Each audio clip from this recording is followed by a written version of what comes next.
It's time now for Media Watch, and I'm joined in the studio by our very own James Creedon. James, thanks so much for being with us. Thank you. Now, a 16-year-old French girl called Mila is at the centre of this rather public debate over freedom of expression. Can you tell us more? So this has been going on for weeks now, Sanam, and just to kind of take our viewers back to the origins of this particular public debate, because that's what it's become.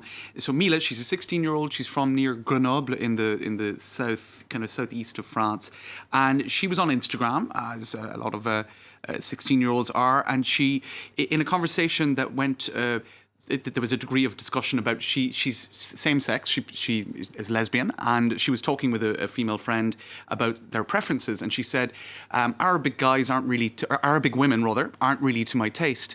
Now, what ended up happening in the course of that was she became one Arabic guy started to insult her, and the whole thing degenerated into mudslinging and insulting, as you have on the internet, especially when you're dealing with teenagers in all sorts of different domains. It can be to do with physical appearance, sexual orientation, anything. But in this particular case, she then started to criticise the Islamic faith, how she got to that point from not liking Arab women to right. the Islamic so faith. There was obviously a degree of conflation, and this is sort of teenage chatting that kind of got a bit out of control. But in the midst of all of that, she became a target for a huge amount of hate speech, because she herself had said things like, the Quran is a crappy religion, and she was very critical of Islam generally. And in any case, she then became the target of a huge amount of hate speech. As a result of that, for example, the school that she goes to was published online in the midst of all of this discussion. So she had to leave that school.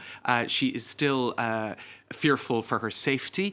No schooling establishment at the moment has accepted to take her on. So this is something that has dragged on over the weeks. Now, it ended up online as a sort of a campaign of support for Mila under the hashtag I am Mila, or Je suis Mila. Then there were people opposing that, saying I am not Mila. So it really sort of divided opinion, perhaps not down the middle, but it certainly divided it a lot.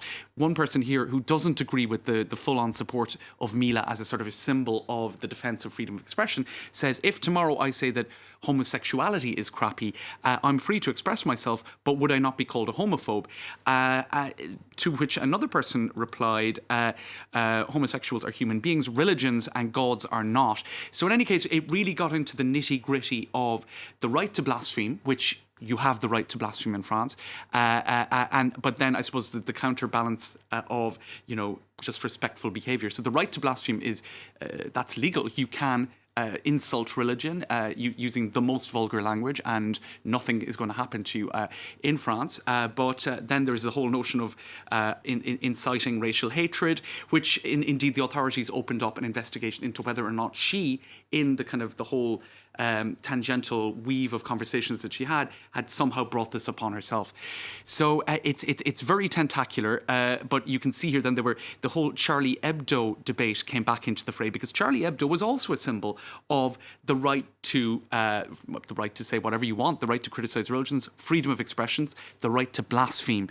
And indeed, some people here reawakening that debate, because Mila is the same debate basically in another form, saying you have the right to criticise, we have the right to criticise, to mock, to caricature, to repudiate, and to just tell all religions where to go. So it's a very particularly French debate. It's a massively French debate, and of course the country's justice minister was very much criticised for the way she handled this issue. That's right.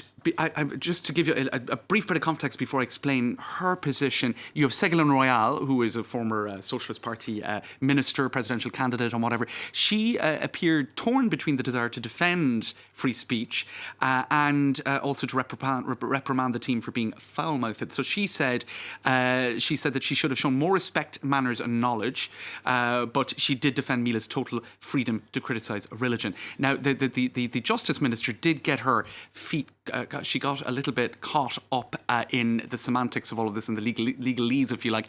She said to insult a religion is actually an attack on the freedom of conscience. Now, freedom of conscience, we're getting into real legalese here, it is protected by the French Constitution. There is no protection for insulting a religion. As I said, you have the right to blaspheme. So as one person said here, correcting the French Justice Minister, who, let's face it, should have known, she said in France, it is forbidden to insult those who practice a religion, but to insult a religion and its symbols is not forbidden. So look, it became... The nuances there. That's right. I'll just very quickly say she appeared on French TV again this week about it. She said she regretted being so vulgar, but she defended her right to blaspheme.